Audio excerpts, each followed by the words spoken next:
रितेश देशमुख व जेनेलिया देशमुख ही जोडी महाराष्ट्राचे लाडके दादा वहिनी म्हणून ओळखले जातात।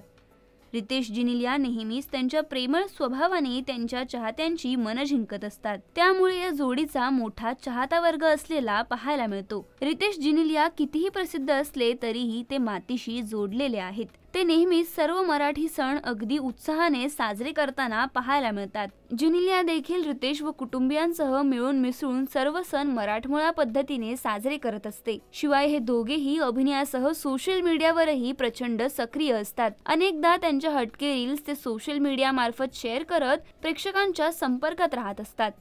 अशातच नुकतंच काल पार पडलेल्या वटपौर्णिमेनिमित्त जेनेलियाने तिच्या सोशल मीडिया अकाउंटवरून एक व्हिडिओ शेअर केला होता। जेनेलियाने शेअर केलेल्या या व्हिडिओमध्ये त्यांच्या घरातील देवघराने मात्र विशेष लक्ष वेधलं।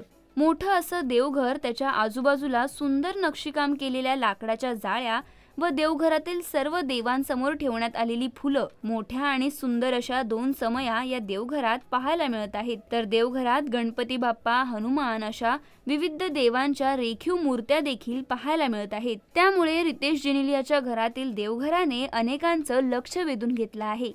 शिवाय देशमुख कुटुंब ही नेहमीच वेगवेगळ्या देवस्थानांनाही भेट देताना पाहायला मिळतात।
मराठी चित्रपटसृष्टीतील लेटेस्ट अपडेट्स आणि गॉसिपसाठी आमच्या चॅनेलला सबस्क्राईब करा आणि बेल आयकॉन दाबायला विसरू नका।